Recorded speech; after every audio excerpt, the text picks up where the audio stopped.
I'm just raising everything to a higher level. Welcome to the webinar, everyone. You should be all able to see and hear me loud and clear. And we've got quite a lot to cover today. So I'm going to, as we always do, and some of the big questions that we need answering, here we go. I'm going to go straight into that. And we're going to take it straight there. Let me just move this down a little bit. There we go. It's a bit better. Now, in this update, you will want to have a look at some of the polls. If you can see those polls, I'm going to put them on the screen, and I'll share the details from there. Think Alpesh is abroad somewhere. Sorry, I was a little bit late on that. Swansea, Nottingham, Kent, welcome. St James's Place, Tarquin. I assume the address. You're taking the mick, Tarquin. They wouldn't dare come online unless they're looking to learn something new. Auckland, New Zealand, fantastic.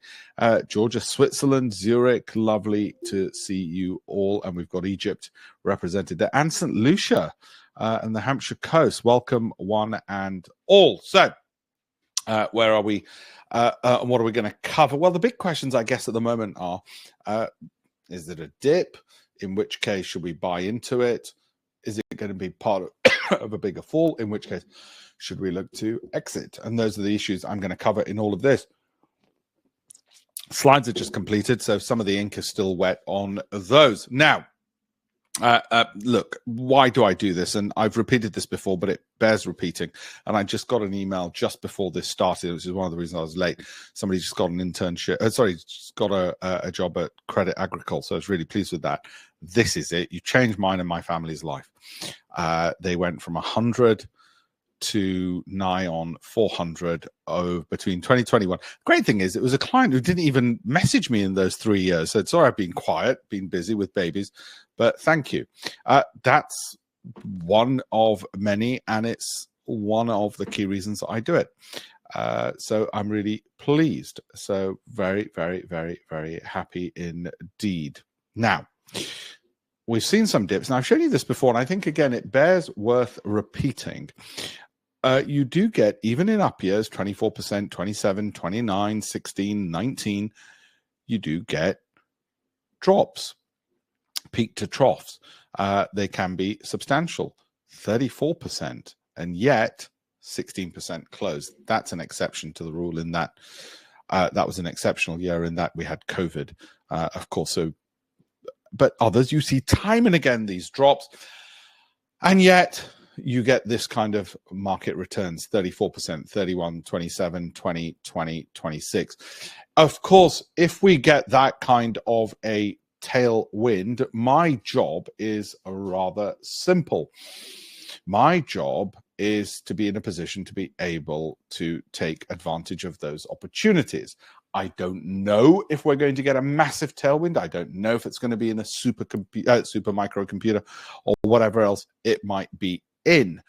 But what I know is that if we use our approach, then we will have a spattering of those in the portfolio. I wish every single one only went up hundreds of percent. Doesn't happen like that. Despite the same approach, you get a variety of performance in the portfolio, just as Warren Buffett does as well, and doesn't own just one company. So our job is to capture those opportunities when they happen, and to ensure, and I'll give you this just in case, and it, again, it's worth repeating, and to ensure on the flip side in the years like 2022, that we have multiple triggers which warn us to exit. Now, whether it is if it drops X% from the high we exit, or whether it is the monthly MACD drops below its own moving average, that fire alarm, that insurance policy, you might only need to call upon once every 7 years, but it is worth having because you don't want to be sitting on that 70% drop. And for those worried that why should I exit if I don't know when to get back in, they're two different things. And you notice that if, like here, when the momentum isn't dropping, as you can see, wasn't dropping there, and it's on the approved list, then you get over those 2 years, not the 0% that the rubbish fund managers get, but you get the 150%. 150, 180% odd returns over those 2 years instead. So 2 parts of the equation: to be in a position to take advantage of massive market moves up, but also on the flip side, if the market is going to fall and make you lose potentially 6 years of your pension, to have a strategy, have triggers, have alarms, have a lighthouse watchman whose job it is to make sure you don't have those falls by either, if it drops X%, you'd exit, or if not that, then you'd have the more nuanced technical indicator momentum drop 1. Why is it not in any place they're narrative based? Because narratives are always open to interpretation. I speak as a barrister. I can make a case for every single company to be amazing, or every single company you give me to be absolutely bloody awful. It doesn't mean the truth doesn't matter, but what I mean is narratives are a hell of a lot more difficult than mathematics. And I far prefer if it's dropped a certain percentage, or the MACD rule, and I've written about it in the books over my shoulder that you can see over there. Now, the S&P 500, as you know, had a bunch of winning months. So I guess it was foreseeable that April wasn't going to be fantastic. I guess it was foreseeable. That's all I'll say about that. We also know, if we've had 5 straight up months, and I've shown this chart before, and what are we? In about a week, we're going to have May the 1st. I've shown this chart before. We get pretty good 12 months later. So for all the little dips, got to be careful not to panic too much as well. Alpesh, how do you know if you're looking at the monthly MACD? Seems so many settings on trading tools like TradingView. How do you know if you're looking at it? Ask the software provider, what does it look like? So if it's TradingView, ask TradingView. Is this the monthly MACD? A higher January and February could mean the bull market continues. We've had a higher January and February. Now, this is not necessarily, I don't have to sell myself whether it's going to be an up month or not. It's just extra information, up year or not, just extra information, which is relevant. Okay. Will the upgrade help with the condition to go in?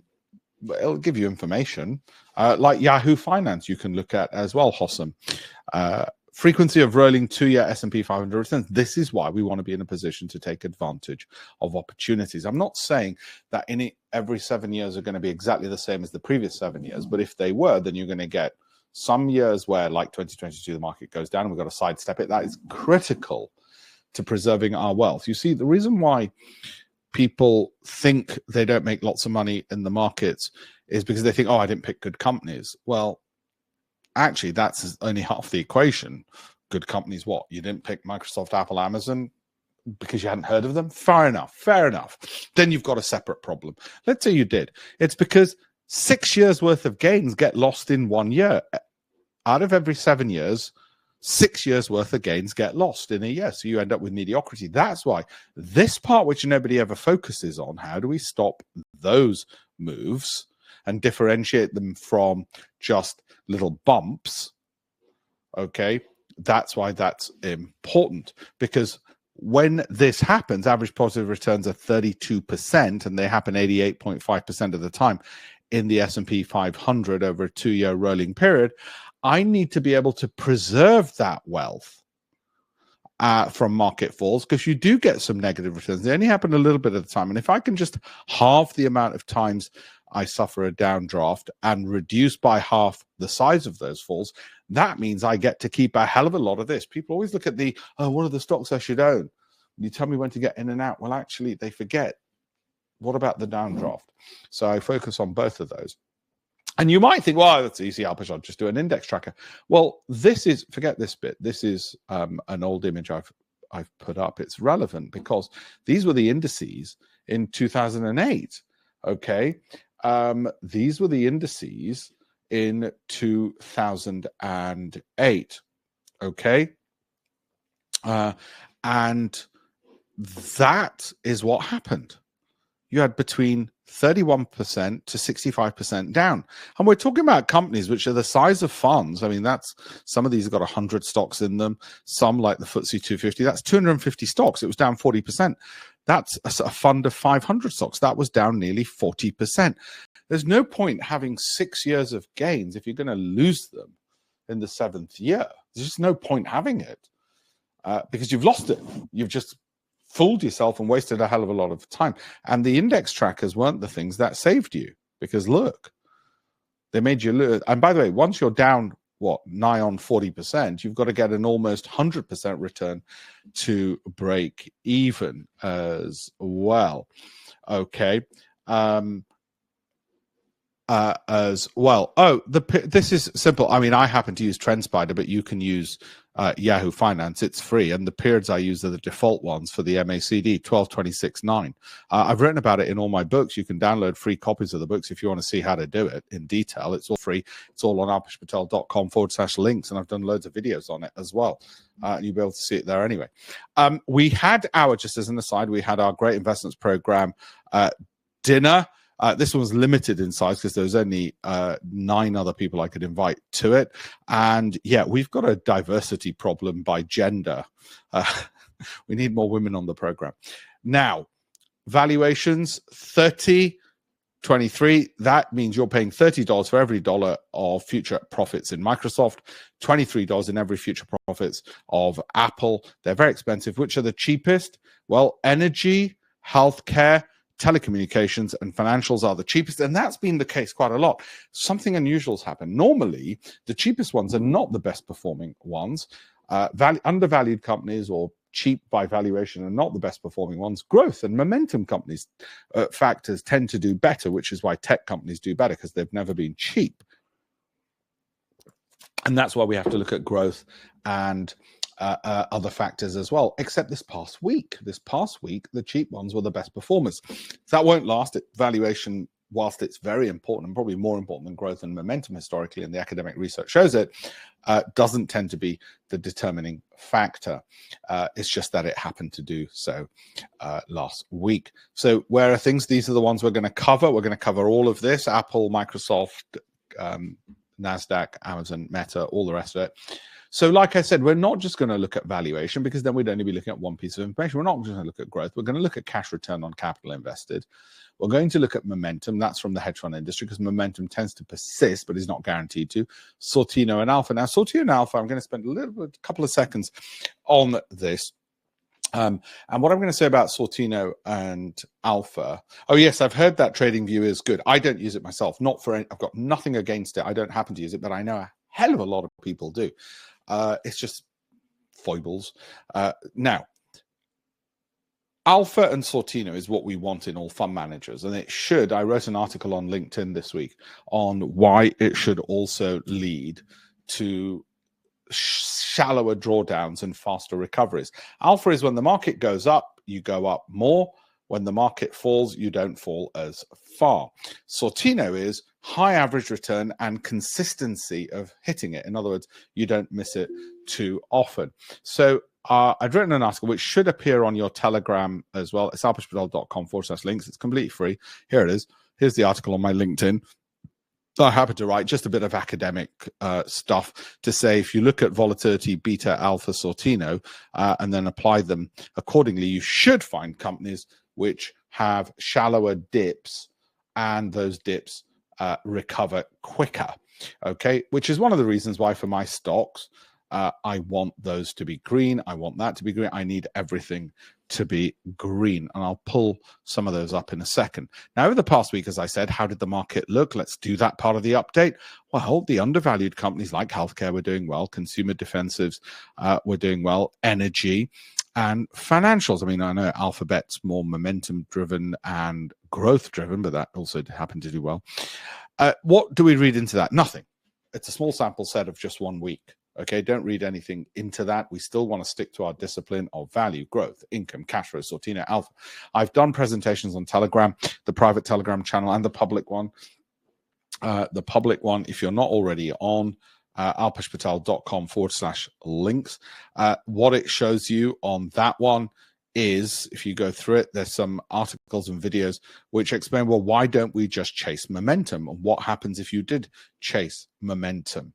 Okay, so there's a whole bunch of stuff there, and it doesn't turn out well. It seems seductive. Oh, why don't we go into Johnson & Johnson? It's up 3.5%, 4%. Then when you do a deeper dive on it, you find that actually there's a lot of gaps in it, and that move up wasn't one which was going to last. Okay, exchange traded funds. Well, obviously the inverse ones have done well if you're into that kind of risk. I'm not. And Bitcoin's come back a bit. Gold, I'm not a specialist in either gold or Bitcoin, so I won't say much about those on this call. Year to date, the S&P is up 6, the NASDAQ up about half as much. The UK, surprisingly, is up nearly as much as the NASDAQ. That won't last, never does. The Dow up 2. Will come, well, actually, let me do it now. For the year, NASDAQ's up 34% over the last 12 months. The S&P up 22, the Dow up nearly 14, and the UK up about 5 for the last 12 months. Okay, that's how it's done. Let's go back to what's been moving most of that. Energy continues to be good, communications, financials, as well, and industrials. Now, I don't take a bet on which sectors are doing well. Why? Well, because look, this shows why. You're gambling on what the market favors here, there, or anywhere. So I don't tend to make bets that, oh, it's this sector over another. I look bottom up at the individual stocks, and I don't care what they're in. What I want is when I look at all the various factors such as growth, yield, volatility, value, I want stocks which tick all those boxes. They're a subset of being undervalued, high growth, dividend yielding, and momentum generating, so that whichever one of these factors wins, which one of these sectors wins, those stocks should tick that box. Why, Maria, why has the UK been performing so poorly? Oh my God, we don't have the hours for it, I'm afraid, as well. I'll have a look at Tesla later on. Mark from Bristol, first time here. Oh, hello, Mark, first time caller, long time viewer. I can generally find beta, but not alpha. It can be difficult getting hold of some of the stuff. Dave, no worries at all. Welcome, one and all. Welcome, one and all. Okay. And over the past month, well, what has it been? What's been the rises? Now, it is tempting to look at this and say, right, here's a list. Should we buy these? Let's chase momentum, because that's only telling you short-term momentum. And my point is, when we dive deeper at value, growth, income, it doesn't actually follow through. Okay. And similarly with this, it's not to say it's not relevant. What I'm saying is it in itself is just not enough. Similarly with the FTSE 350, there you go. And with the 350 worst performers as well, right? Momentum, negative or positive, there's ample research that's been done to say whilst momentum can persist, it's not guaranteed to. Other factors are so important that they mustn't be ignored. Okay. And similarly, dogs or turnarounds, you can imagine on every single thing in the market, somebody has done some research and analysis upon it. So that's the thing there. Oh, I should stop the poll. So will the FTSE be high by the end of this year? 53% said yes. The rest of you are either no or not sure. Let's reset that one and do another poll where I ask you about the Dow by the end of the year. I should put one up saying, do you think Trump will be taking the oath of office from prison or not? Just out of interest. Now, the S&P, this has been the issue. Okay, this is the issue. Now, it's dropped that much, or it's barely anything when you look at it. The weekly is moving lower, right? The monthly is flat. Okay, so it's reminiscent of this scenario. In other words, most likely we're going to get that kind of thing before we move up again. So up, down, up, as opposed to a very deep, prolonged downward move. Now, why is that important? Because guess what? It should come as no surprise. My portfolio does incredibly well when there's a tailwind of rising index and all stocks are rising. When the tide's rising, all boats rise. When there's a headwind, I can't even find companies that are worth putting money in going up like in 2022, and I have to sidestep and hold cash just to preserve the cash and keep it with me, not like fund managers do, just keep invested because they can't hold cash and drag you lower. Now, at the moment, whilst I've taken some money off the table as I did back then, because we had some humongous profits from the likes of Microsoft and so on, I do think it's going to be more like that than this. Now, here's some more education for you. If I want to know how the market's doing at any given time, I don't read a whole bunch of news articles. What I do instead is I have a look at this chart. And if the weekly and monthly are both rising, then I know we're going to go to the party and the races, and it's going to be bloody amazing. If the monthly is rising and the weekly is falling, then we're probably going to get some short-term declines before some longer-term rises. And if they're both falling, then it's, just make sure that's not the scenario where the monthly falls below its own moving average, in which case I want to be out. Simple. Okay, very, very simple. How do you feel about Costco, Private Telegram? I'll answer some of those later. Or I'll answer all of that later as well. Okay, thanks, Dan. I'll answer that a little bit later as well. Okay, now let's have a look at. Oh, and by the way, it's not just looking at the data; it's in terms of what is important. You know, why is value twice as important as growth, twice as important as income? Well, who said that? Well, actually, all this research comes from when I was writing my weekly column in the Financial Times. Then what I would do is not just talk about what's in my portfolio each week, which would be a bit dull, and I did that part, but I'd add to that and say, well, here's what's coming out of academic literature. And there are three economists in particular I used to follow, Daniel Kahneman, Richard Thaler, and Eugene Fama. Actually, two of those weren't even economists. All three, independently of each other, went on to win the Nobel Prize in economics. I mean, economics is such a rubbish discipline, so inaccurate, that the Nobel Prize often goes to people who are not from that discipline. Twice it went to psychologists because they were better explaining economics than economists were.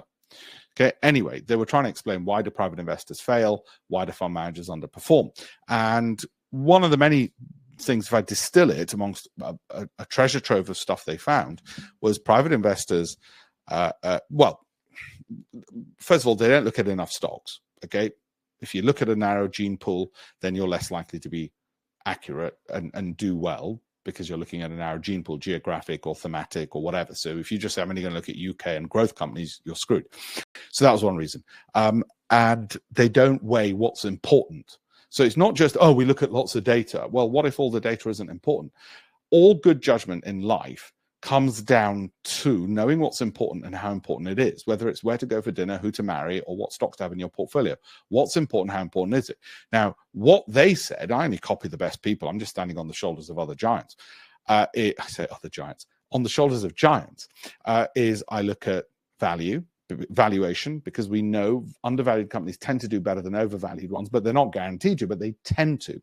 And valuation is twice as important as revenue growth and profit growth, although those are important factors and can't be ignored. So if you say, I'm only going to have growth companies, you're screwed, because you're ignoring very important factors which influence future stock price movements. None of this is guaranteed to lead to prices moving up. If you're looking for guarantees, you'll need a time machine or a very good crystal ball, or witchcraft, or all three preferably.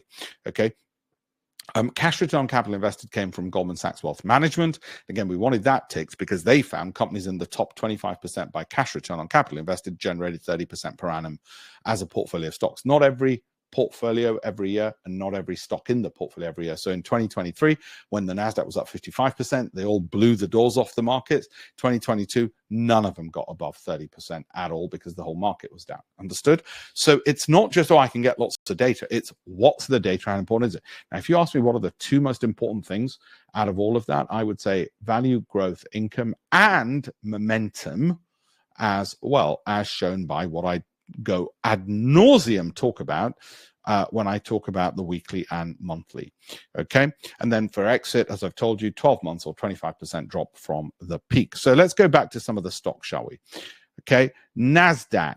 Now, that should still have some room. And if we look at it here, right, and the best thing to look at things is, the most reasonable thing is to look at the past. The past isn't guaranteed to repeat itself, but it could be some good guide. Now, we know, and this is a new thing I want to teach you, which I've told some of you before, what's when it's the momentum's moving up, what's the worst that can happen in terms of drawdowns, i.e. drops? Drop, danger, draw down, drop, danger, DDDD, draw down, drop, danger, depth, look at what happened in the past, and duration, how long for it to break even, how long before it went back to where it was, okay? Depth, duration, got it? When the market's moving up. Depth, duration. Now, if you don't like that depth and duration, don't be in that instrument, because if it's done it before, it is going to probably do it again. Not guaranteed to, but probably. And as you can see with this, we're peaking a bit, but I'm not too panicked. It's not going to be like this unless it moves below its own moving average. All right. Goldman Sachs, I'm going to give you some others, which is one which I continue holding, is doing well. Took bloody ages though. Look at that. Nothing. And then starts moving up again. Up, then sideways, then up again. All right. And if I look at this right now, what's your view on Goldman Sachs? Well, I'm not going to tell you anything about earnings and banking and financials. What I'll tell you is value, growth, income, cash flow, Sortino Alpha is the reason I got in. Once I'm in, I'm waiting for it either to be 12 months or up, or it drops 25% from the high since I bought it, or the monthly moving average on the MACD drops below there. The MACD drops below its own moving average.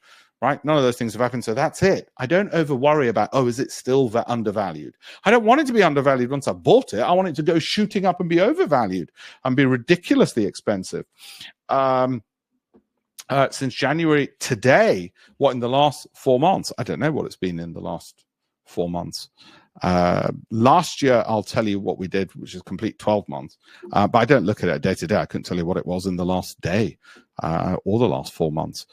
They've been a good 4 months for the market, as you know, and we just ride the coattails of the broader market. Let's put it this way. The market went up. We didn't F it up. Caterpillar.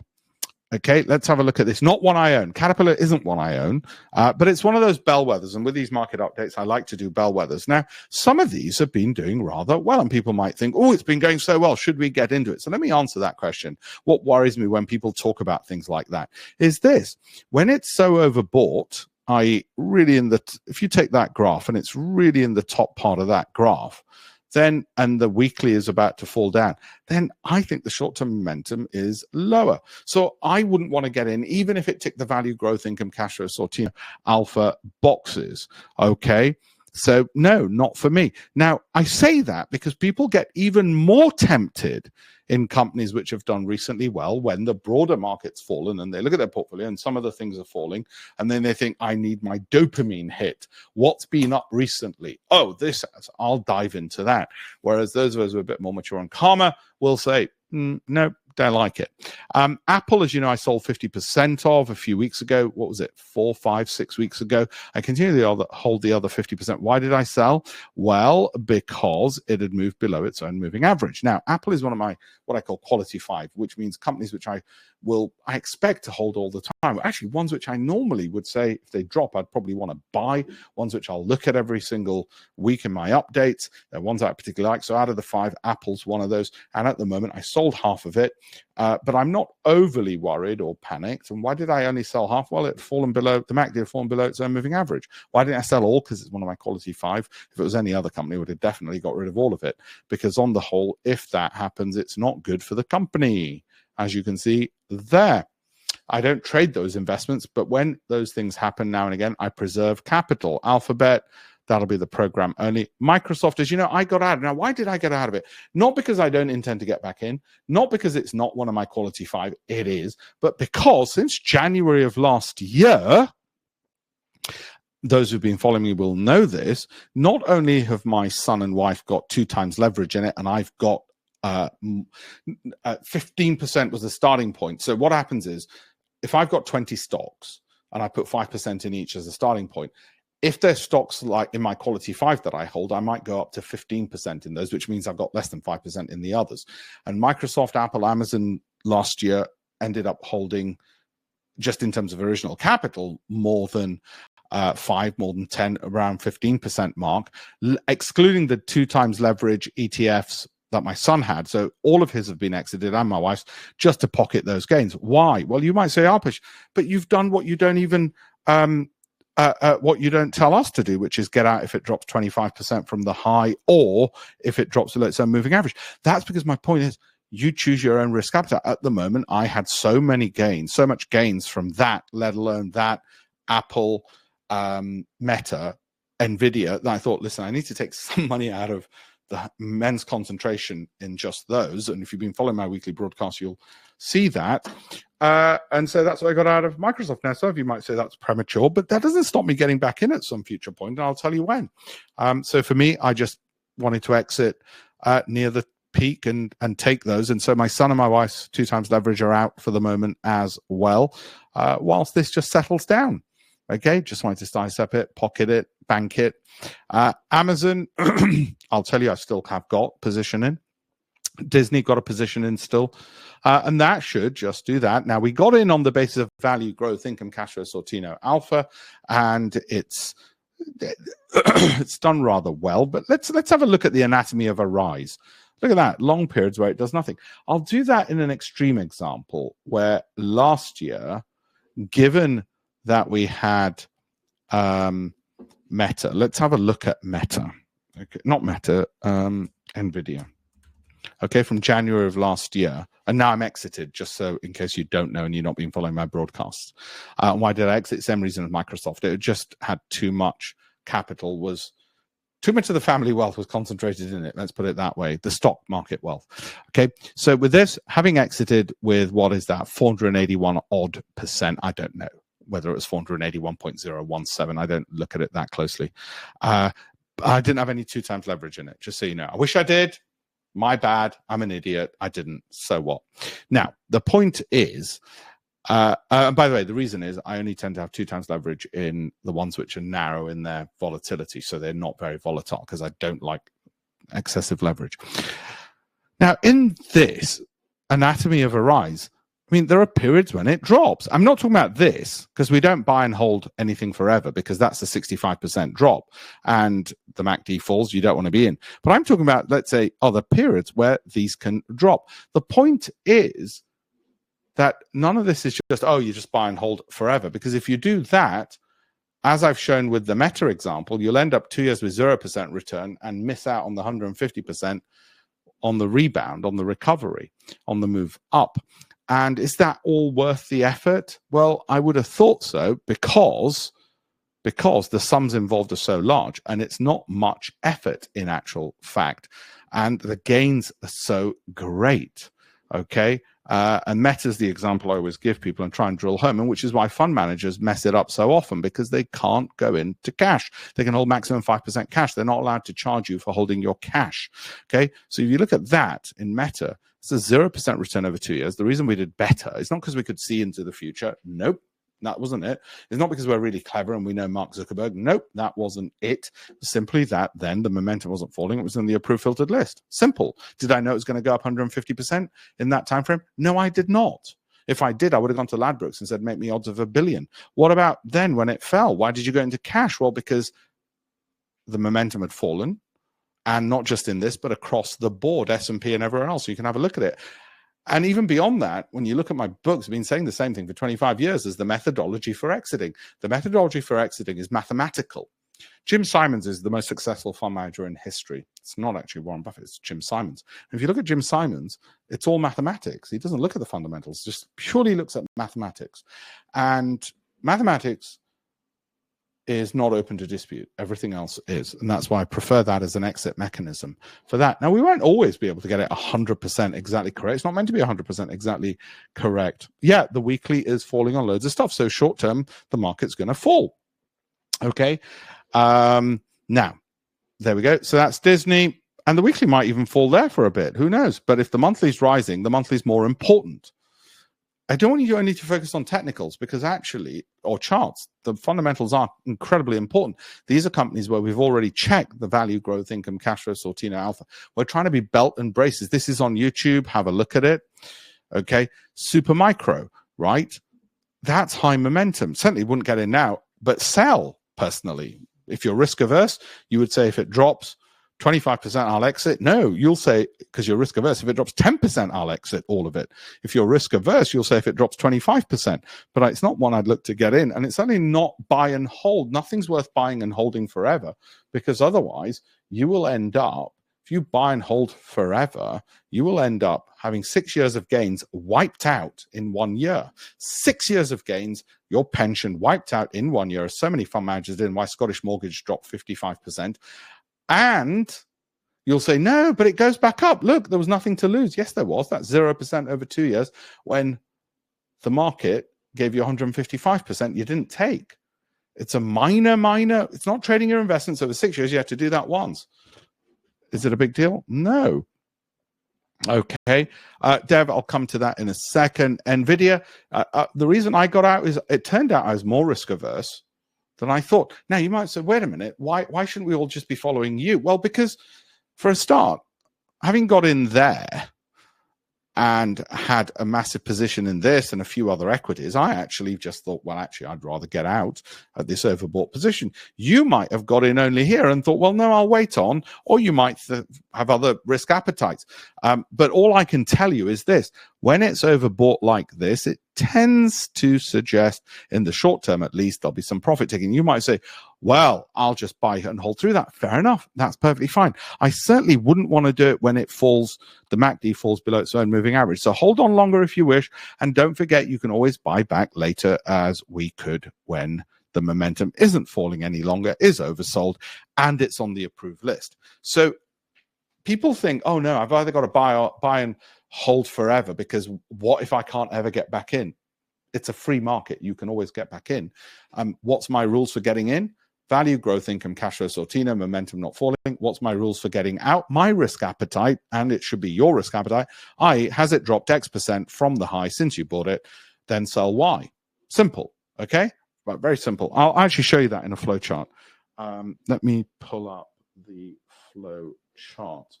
And why I'm saying all of this, and by the way, just to show you how I filter and why that's important, this is a list of 10,000 stocks. Not one of these is suitable for my portfolio, because I need all of these to be green. Alpha, Sortino, all of this. So none of these are suitable. Why do we go through 10,000? Well, because that's 10,000 CVs of companies that want to manage my son's inheritance and my pension. That's why we go through 10,000. So I want to look at 10,000 CVs. I'm not just going to pick a few that a magazine said or somebody on TV, and certainly not going to give it to some numpty fund manager who's got a massive conflict of interest with me, in that he wants to keep holding stuff even when it's falling because he's got no choice. And do not think that when the markets fall, there are some magical stocks which just rise and persistently do so. Nope. They might do it for a day or two, but there's downside correlation. None of these are suitable for my son. Right? So I behave like a very doting, protective father when it comes to my son's inheritance. None of these are bloody suitable, because they don't tick value, growth, income, cash flow. That's not to say they might not do well. Somebody does a meme on Reddit and boom, those stocks do well. But that's Vegas. I'm not suitable for my pension. Thank you very much. Or my son's inheritance. Got it? So that's why we look at it that. I said I'd show you a flow chart. And the flow chart, which I think is bears repeating, is this. What do I do with my cash? Most of the time, I'm here. 5-6 years out of 7, I'm here. In other words, I pick from my approved list. And once or twice in a year, I'll wait a month. Very rarely, like 2022, the whole year it's waiting, you're just holding cash. And once you've got that, what do I do with my portfolio? That's the general rule. Has it been 12 months? Has it dropped 25% from the peak? Mathematics, very simple. Numbers, you can't argue about. You can argue about the situation in the Middle East or in Ukraine or whatever else. You can't argue about numbers. 1 + 1 does equal 2. I mean, there are some numpties who will even disagree with that. Or if I become risk averse because the monthly MACD has fallen below its moving average, and you can monitor that once a fortnight for 5 minutes, because you look at your portfolio and you go, has any of that happened? No, fine, move on. There's no need to keep looking at the news and second guessing and all the rest of it and all the news and narratives and everything else.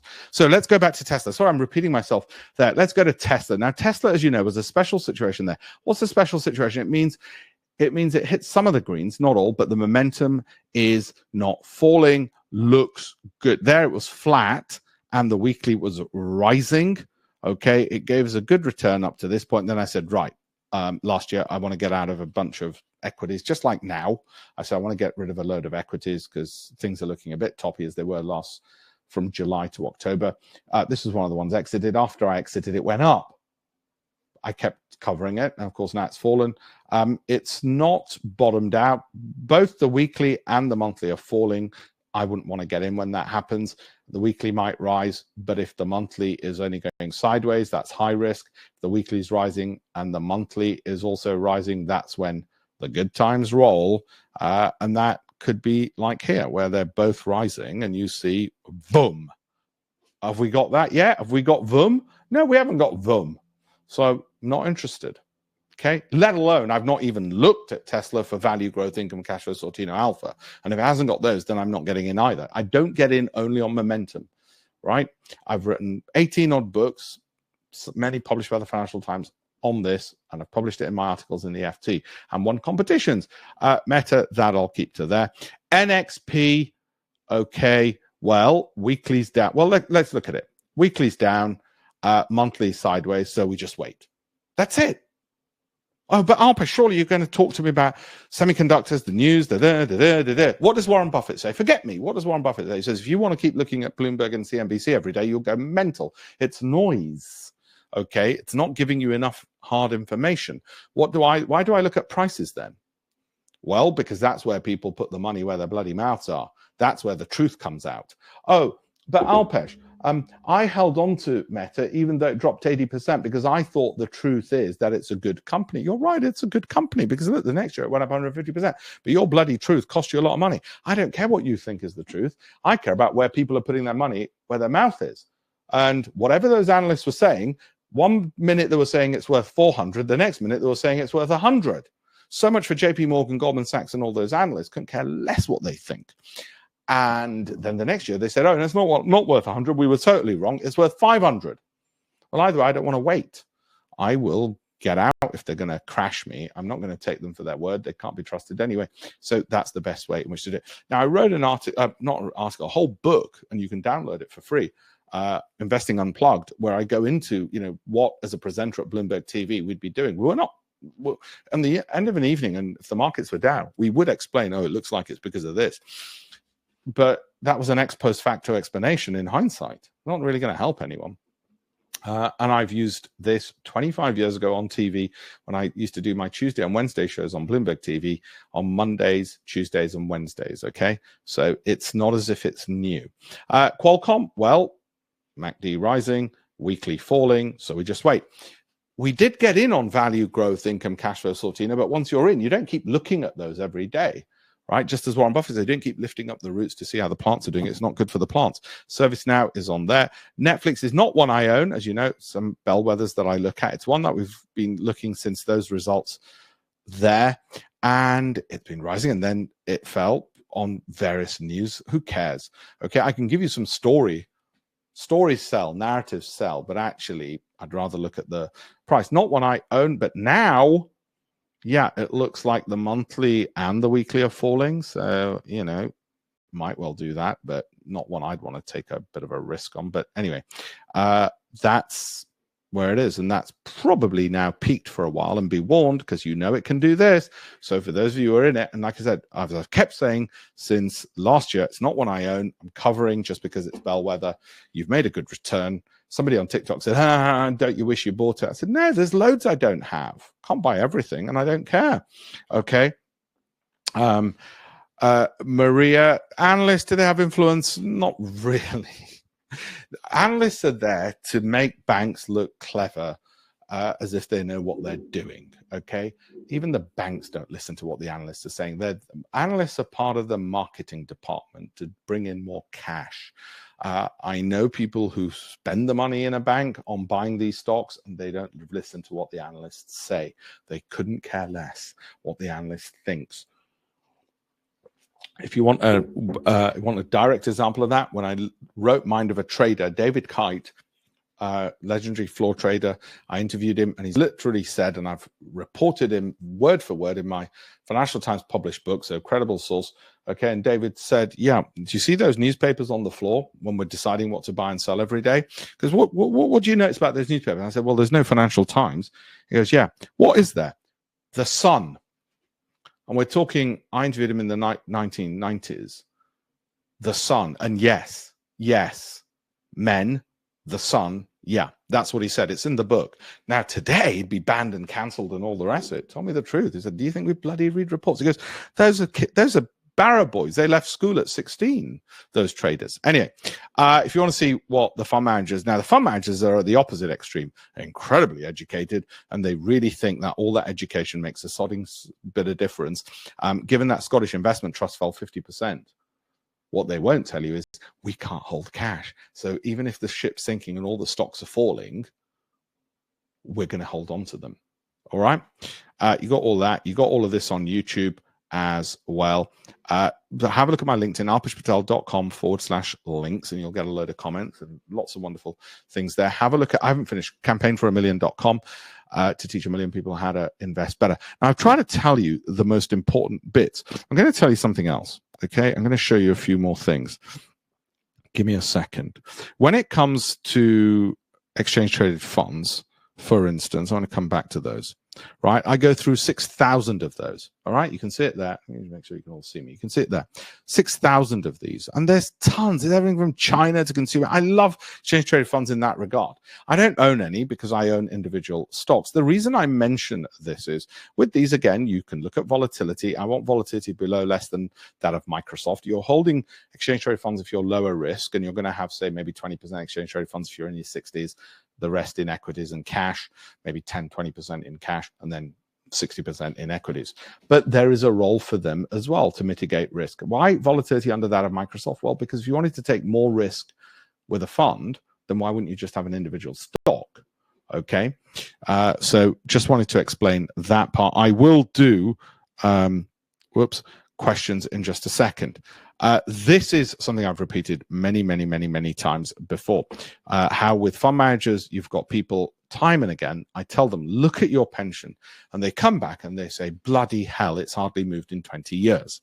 Okay, it is shocking, right? And that person had 20 grand on 100K over 10 years, right? It was a woman, she had that was it.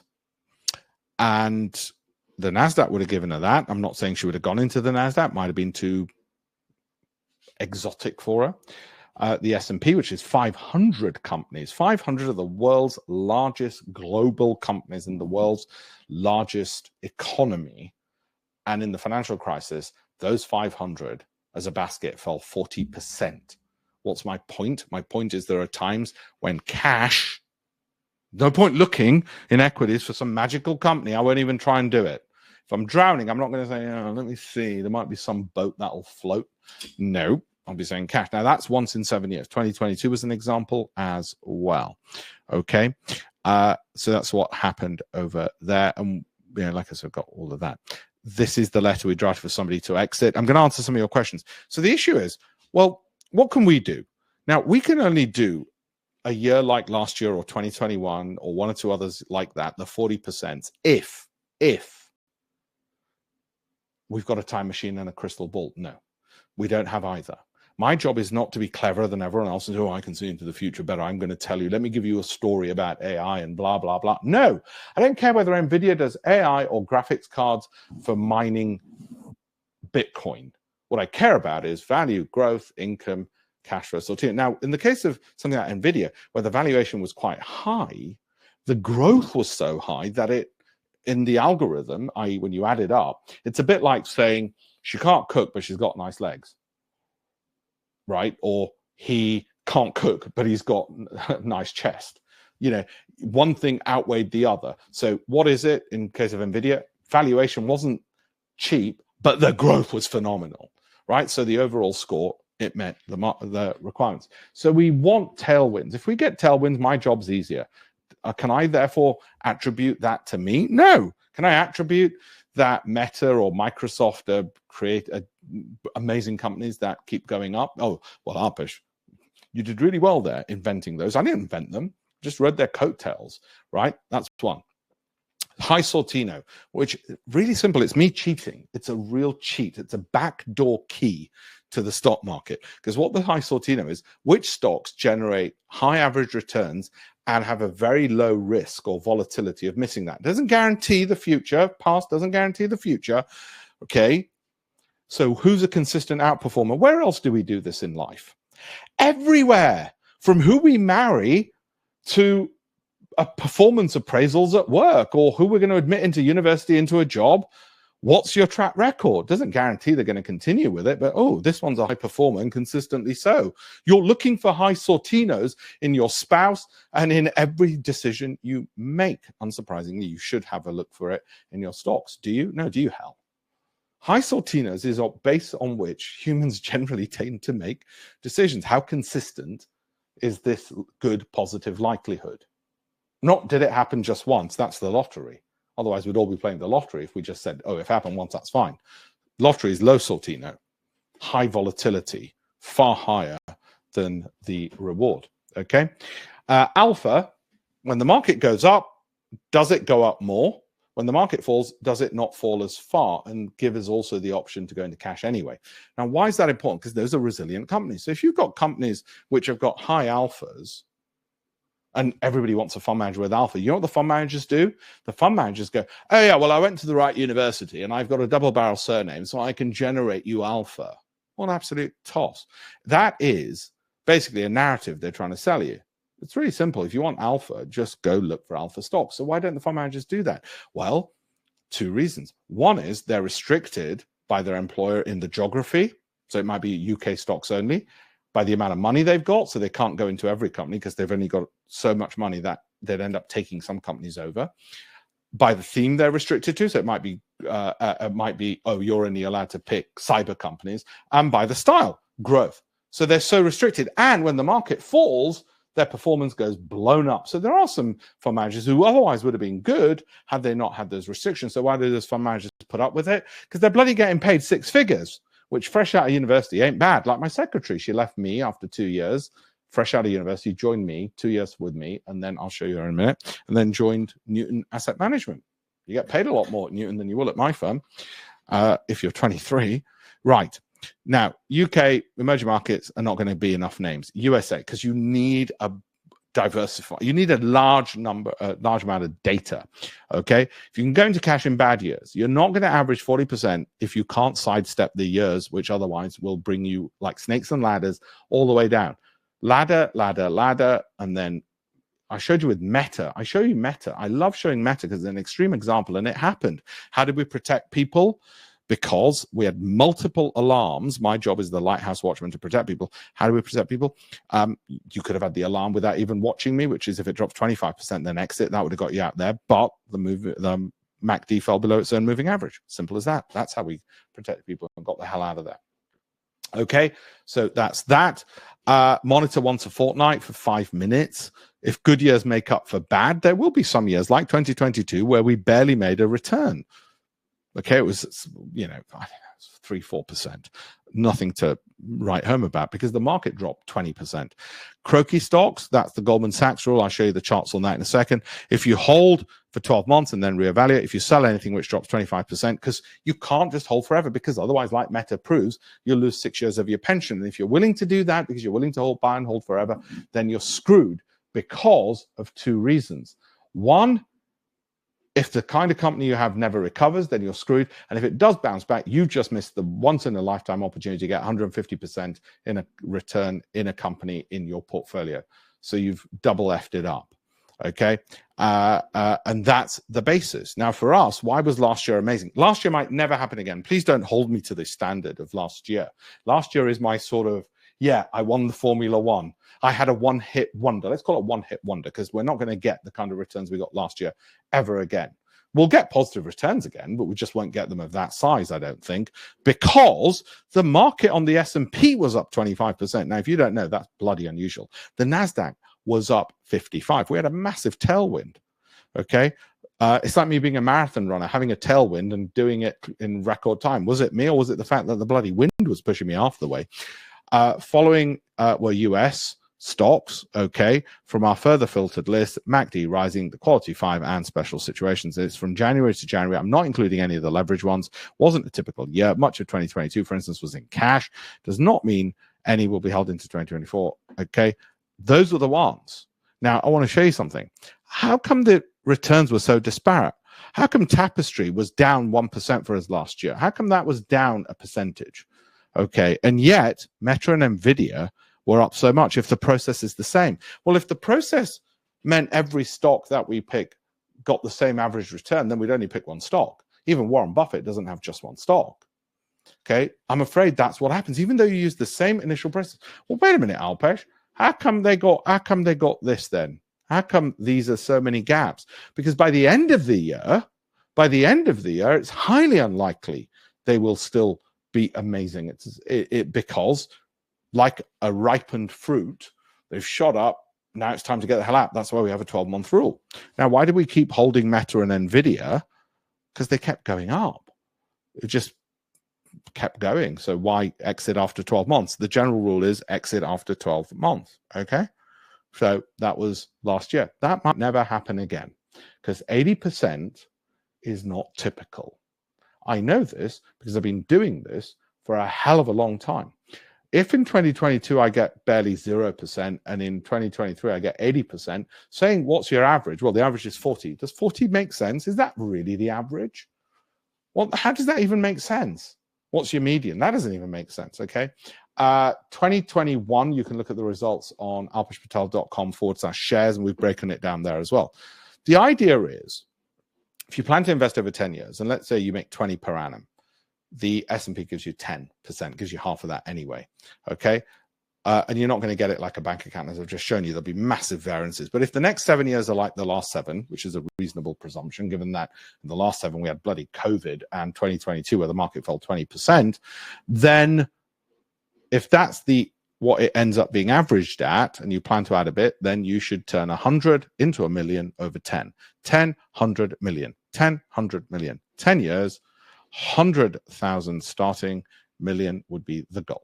All right. Eventually, the goal is that becomes producing so much that you can live off it, let's say. All right. Now, this chart shows how much initial savings will grow over time according to interest rate and compounding schedule. Please remember, slight adjustments make big differences. Now, if you do 20%, then fantastic. You get over 1.7 million. If you do 15%, which you might think is far more reasonable, fine, then you get 777. If you do 10%, then you only get 333,000, which is still a lot.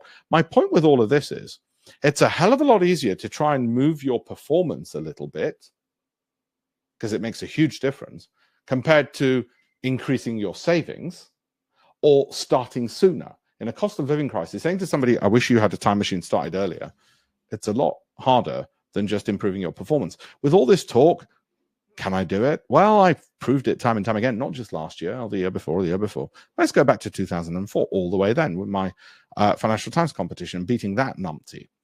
And I know I keep mentioning this, but it is worth mentioning. And the reason is, at that point, it was before I set up the hedge fund. So at that point, as a private investor, I had all the advantages of a private investor, and it was a private investor who beat that numpty.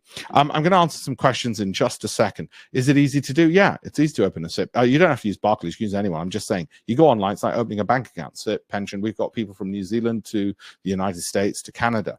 The best way to pick a broker, and I don't care which of these you pick, is actually their rates are not, all of this is not usually accurate. In the sense that there's all sorts of caveats. Best thing to do is actually say to them, I want to buy whatever amount you want to buy of whatever stock, and say, how much will it cost it with you? How much with you? How much with you? And then they'll work it out themselves, because it's actually quite complicated. That looks really bad until they tell you there's a cap on it. That looks really good until they tell you, well, actually, to access it, you've got to pay a subscription, blah, blah, blah. So, yeah, I don't really care about the fees that much, only because the numbers, the size of returns I'm talking about, I couldn't care less whether I could have saved £1,000 a year or not on that. It's not worth the time. Be careful of picking funds based on name recognition. That Scottish Mortgage Investment Trust, 50% down.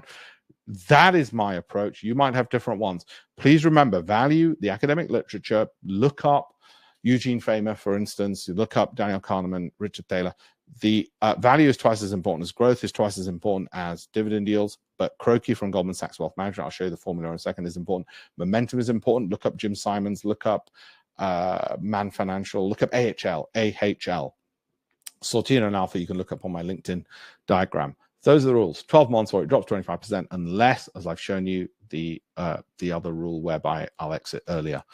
Okay, and maybe I'll have about 20 stocks, but 15 to 40 is what you should normally have. 12-month holding period, unless it drops 25% from the peak, or as I've said, the other rules. That's it. Okay, why? And because after about 40, you are not getting any more diversified. If you want to remove market risk, the only way to do that, because you think the market's falling, is cash. Okay. I've written about it in the books. You can download them for free on alpeshpatel.com/links. Not all of them. They're not all on there. That's the one where I go through all the time at Bloomberg and how the media, and actually on all the Nobel Prize winning literature as well. That's the one you can download for free. Okay. As well. I want to show you something. That's Warren Buffett and Bill Gates' portfolio. It doesn't mean you go and buy it. But what I want to show you is this. That's his 8th largest holding. He's got less than 3% of his portfolio in it.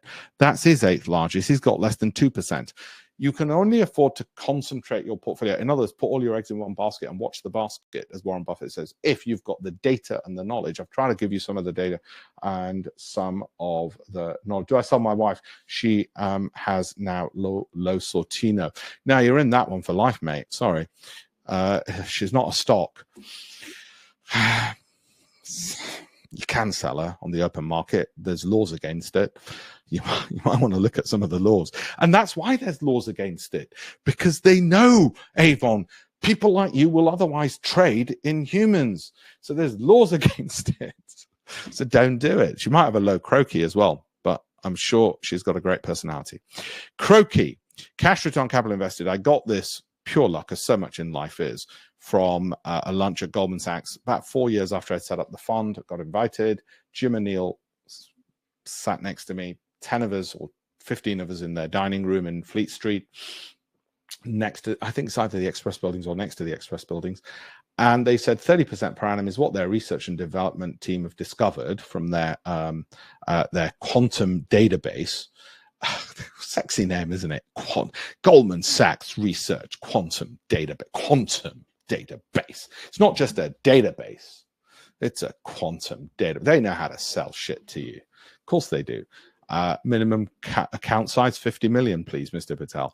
30% per annum was companies in the top quartile by cash return on capital invested. What did that tell me? Tell me I bloody want to tick that box. This is a typical portfolio client had sent in when they'd first joined. And look at it. Barely got anything halfway decent. You know, it was like, okay, let me extract your teeth first, mister. So that often happens. And the scattergun effect is an email I commonly get told people have got buy and sell holdings. Let me show you something. Okay, so that's the approach. Look, that's what I'm saying. If you're doing short of that, be careful because you're gambling. Okay. By the way, 73% of you think the Dow's going to run up. Yeah. Anybody can learn to invest. And the point I make here is, so Naomi joined me out of university. She was 21 years old. It was July the 16th. I remember it because it was my birthday. Opened the door. There's Naomi sitting in front of me at the office. And phenomenal as a secretary. Amazing. 2 years later, she joined Newton. Now she's at Polar Capital, earns lots of money. It's not brain surgery. It's like learning to drive. Anybody can learn to drive. My job's to be the instructor. Once they know how to drive, they can go and drive Formula One. Yes, that is an example of a man taking credit for a rather hardworking, intelligent woman's work. Can't hold my hand. Can you do it for me? We'll get lots of that. So what we decided, what I wanted to do was, and it's worked out incredibly well, is get venture capital investment into making this available globally. Now, we've proved the concept because we're nearly at 250. I might extend it to 300 odd people on this. And then the idea is to go global with other people, showing people how to do it. Give them the transparency of the data.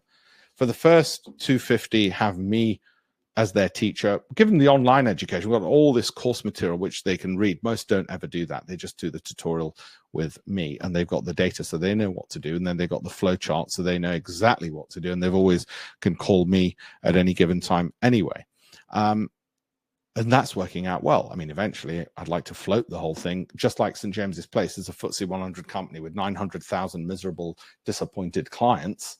I'd like to float this as well and take all 900,000 of their clients. Yeah, Hossam, as you said, AJ Bell's change. How do we find Croaky Sortina Alpha? Exactly. Keith has sacked his IFA. Open with Interactive are good. How do we sign up? I'll send you the link. I might switch away from AJ Bell. Yeah, I don't like their one either. The AJ Bell one either. Best Invest don't actually let you buy many stocks. Yeah, Alistair, they say they're cheap, but that's because they don't let you get many. Don't do Best Invest, as I've said on my Telegram. Okay. And we had so much positive comment about what I do in finance. I thought it just makes sense to do an asset management company where we don't own the assets. You keep your assets in whichever broker you choose. Just like Uber is a car company which doesn't own cars, and Airbnb is a property company which doesn't own any properties. The idea was, well, if we give you the transparency of all the data, okay, all of this data updated each month for life, and all the know-how and access to the tutor for life, then that's better than saying to you, just give us your money, you bugger off, we'll keep charging you fees forever, because that's the conflict of interest. We thought, how do we avoid that conflict of interest? How do we do the Uber or the Airbnb of asset management? And it's saying, you keep your money, you get the transparency of the data, you get the knowledge, you have control, you can see what's in your portfolio at any given time and why you selected it, and what you should do with it, without the need of having a master's degree in economics or politics and reading the macroeconomy, because that's not the basis on which I did any of that. Okay, even though I do have a master's degree in politics and economics, because it just isn't relevant to that. It's good to do a good BBC broadcast or a Newsnight one. I'm on GB News on Friday as well. Great, all of that's fine, but it's got nothing to do with, well, what's in my portfolio. As well. So I bring people on, if you'd like to join. With webinars, I knock off 40% because I know I got the capacity to take people on. I'm going to, for the first 250, I might increase that to the first 260 because I've got the capacity to do that, or even first 270. Have me for life as their mentor. For others, it might be others, and a one-off price for the first 250, 260, 270, because I've got the capacity. In future, there'll be a higher subscription price for others, but not for people, because eventually, I think, as well as getting venture capital into all of this, we can get float it like a St. James's Place. Given how rubbish they are, and they're a FTSE 100 company with 900,000 clients, that's pissing me off. Miserable clients. And when I think that every single one of mine is happy, or maybe not the ones who joined a day ago because they haven't had the opportunity to be yet, but anybody who's been on for over a year is very, very happy, then we've got something that they don't have, and I think it's worth doing. Most people want the data and the access to me. Most people want the data and the access to me. That's it. They don't want lots of data, which doesn't make sense. They want the education. They want the short form. So what we started doing is this, and I love this. What we started doing, if I can show it, is I turn it into, imagine you are the chief executive of your own family office, your investment company, as of tonight.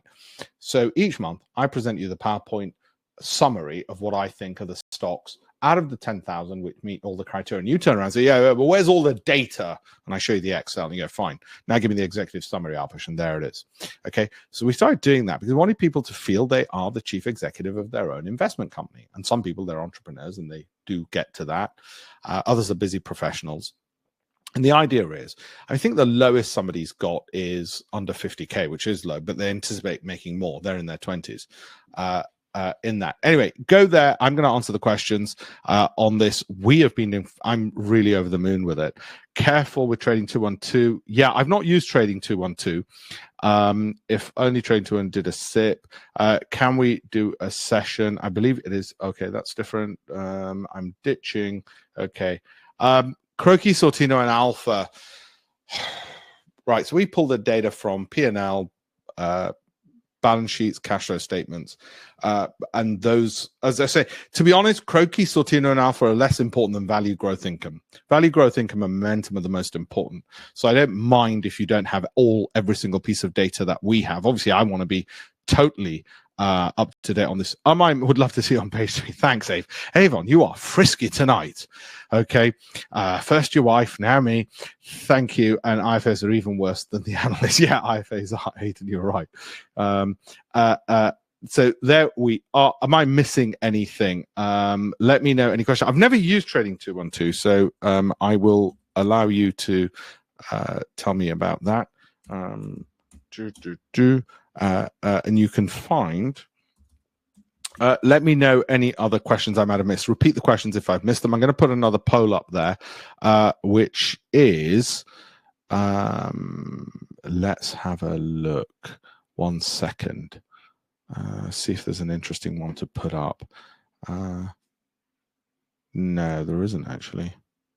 Oh, I know. Have we reached the market bottom? Market bottom as in what's just happened over the last couple of weeks, okay, in the short term. Any upcoming events you're hosting like the one you did in Parliament? Maria, we will do another one in Parliament, and I'll put that up on the Telegram channel. I'm not sure when the next date is. I think it's going to be June for that one, okay? So as soon as that happens, I will indeed put that up, okay? So there's no problem. I will put that up.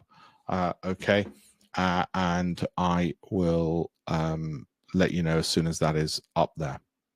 So yeah, for sure, when that one's up. And I try and do those both for clients and non-clients, give them direct access to me. Thank you very much. Thank you. Hopefully that made a bit more sense about the markets.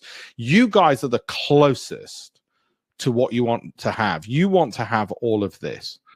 And you should be looking at your portfolio, your pension, for 5 minutes every 2 weeks. That's it. Because if you look at it every day, you're going to go mental. And if you don't look at it at all, you might end up with a Meta in 2022, which was still a good company, but look what happened. Okay. Okay. You're the closest to it. You are the absolute closest to it, is what I mean. Okay. On that front. Do you think we have hit the bottom, Alpesh? That's what really counts. No, not yet. I think given the weekly MACD is still falling, I think we've got a bit more room to the downside. Might be wrong, in which case it's fine, because I'm still largely in equities. So it's not as if I've missed the train and the train's left the platform. But I'm still happy knowing that I've taken so much cash over the past week, that if it does bounce and suddenly soar up, that's fine by me as well. So that's the only reason on which I made the decision, and that was suitable for me. And you've seen that I've still got Amazon, Alphabet, and significant positions in those, including 2 times leverage in both of those in my son and my wife's junior ISA. So what I do with my wife and son is, for the sake of bureaucracy, they've got the same holdings. At the moment, both have got 2 times leverage, Amazon and Alphabet. Previously, they had some of the other tech stocks like Microsoft 2 times leverage, but as I said, I got rid of those, as I said in last week's update, cashed in those. So theirs, it's easier to manage. Mine has a bunch of others in there, some of which don't go in a diagonal line, would you be surprised to know? Just so you do know. What do I get with your program? What to expect? Will you guide me if I only have cash? With you help to rearrange current portfolio? Yeah, so what we do is we do look at your legacy portfolio and say, right, break it down. This is what you should do with the legacy. In terms of what happens in terms of next steps, as soon as you sign up, you have a 1-hour call with me. You get access to all of this data, and I explain to you how to use that, read it, and how to select the stocks. You then fill in a 7-minute little form, which is a process you will always use so that you don't ever forget things, you don't mess things up, which will take you through all of this. So a 7-minute form, so every time you pick, having done the checklist, so you don't have to remember the checklist, a bit like a checklist before you might get into a car or an airplane, okay? And that comes directly to me, and then I have another call with you to go over it and say, right, does this align with your risk appetite or not? So that way, you've got me looking over it. You've also got the private client update. You've got unlimited calls with me in case anything doesn't make sense. You've got the data. You've got the process. You've got the access to the noise. That's all of what you get. If you still want to know in even more detail what it is. Have a look at alpeshpatel.com/shares and you'll see. My ambition is to get, like I said, well, I've told you, to make it even more global than it already is. We've got people from New Zealand to America and Canada and all the rest of it. So if you have a look at this, it'll explain to you on alpeshpatel.com/shares all that you get. But what I've explained to you is the most important thing. Thoughts on bonds. So with me, if I'm holding cash, my cash is an instant access account. That account sweeps into bonds. I get about 4.9%. That's all. That's it. That's me and bonds done. Okay. I don't buy individual bonds or bond ETFs to get a slightly higher yield, because either I'm in equities and I'm getting crazy returns, hopefully with a market tailwind, or I'm in cash, in which case they get swept through Wise. I use Wise. I'm sure that I could do better than 4.9%. I might be able to get 5.1. I couldn't care less for the 0.2%. Because I'm more an equities person, so why do I care about the other bits at all? Okay. Breakfast now. Peter, remind me where you are in the world. Thanks, Maria. Do you think, yeah, right. What did Maria say? Any upcoming events? No, thank you very much. I will let you know. Listen, guys, I'm going to get going. Thank you for everyone who has signed up today as well. Thank you. It's always good to have fresh blood, as it were. And you're coming on just before the May list, so that's good. Whilst we update the database every month, of course, if you've bought it and you're holding for 12 months, there might be years where you never need to hold 12-month periods where you don't ever need to look at the list again. There'll be others where you get new cash, or you've sold out of something, then you might top it up. Or if you're risk averse, let me show you something. And if you're risk averse, I have a whole set of criteria. So this is how we do it bespoke for people. I make sure that if they happen to be risk averse, then I show them the 8 ways in which to mitigate risk. Okay. So it becomes bespoke. Now, the reason I say this, you can take a photo of that if you wish. The reason I say this, although I've covered it on LinkedIn, the reason I say this is because all the data is like wholesale. It's mass market. The bespoke Savile Row suit suited to you personally is that part when we have a call one-to-one and I say, right, you're more risk averse, you're older, given your age, your personal, you might want to do this, you might want to do this. And then you go, that suits me better. Thank you. That is a perfectly fitted suit. Sadly, IFAs and fund managers claim to do all of that. They don't do any of that because ultimately what they're looking to do is shove you into the same bloody funds. Low risk, medium risk, high risk. That's it. And they claim, no, I've done it bespoke for you, sir. Yeah, all they've actually done is, are you low, medium, or high? Whereas what I've tried to do is say, right, these are 8 different ways in which you can mitigate that risk. The great thing is it's like learning to drive. Once you've learned it, you don't need to keep learning it. Whilst, speaking of learning, we've got the 2001. By the way, 2021 results there as well. I've shown you 2022 was barely above zero and 2023. Do not be fooled. 2021 was a great year as well. So was 2023. It's not me saying it. Of course, it was a great year for us because the market had a bloody great year. What can I say? The market had a bloody great year. If we get every single year like 2022, then you, I, and everybody else is going to be a bit screwed. I don't think we'll have a load of 2022s, not with AI and cyber and all these other areas. There's some free stuff on here. If you look at the bits which says preview, do have a look at that. I think you'll really like it. It's on alpeshpatel.com/shares. Wherever it says preview, you'll be able to see it. And it's pretty good on there. Some of the educational stuff as well. Okay. Thank you all very much. It's too small for you. 180, we've got people with less than that. Usually the reason is people say, okay, well, I can pay in installments, so it's not going to hit my capital. And then if he can improve by, say, 15%, even if it's in just 1 year, more than I might otherwise got, or even 10%, let's do 10% because it's easier maths in my head, then that's 18,000. Okay, I've got him for life, and that's just in 1 year. 10% improvement makes me 18,000. And that's just 1 year. I've got him for life. I do that a couple of times, all paid for itself. Everything else is just icing on the cake and it's a no-brainer. So that's one way in which to look at it. Okay. The other way to look at it is, wait a minute, how much could this guy save me? What if I don't have that? So have a look, have a think. If you want a tour, just email me and I'll set up for Paresh to give you a whole tour of everything as well. No issues at all. No problem at all. I'll give you the email address. We want this to be global. One of the things is, look, if I spread knowledge, then we've got the ability by giving people free, which is 90% of people on here, and then 10% who join, Either way, that's a lot of people who are learning a hell of a lot of things. Okay. Even if they don't join, I love the fact that they now know what the standard is, what the bar is, and what the errors are that they might otherwise have been making. All of those things are critically important for them to know as well. Have a look at this as well. Sorry, loads of websites I've thrown at you. Okay, everyone. Thank you all. What's my email? alpesh.patel@tradermind.com. I did send that to everyone just now. I'll see if I can set a sticky message with that on it. Oh, here we go. I think I can.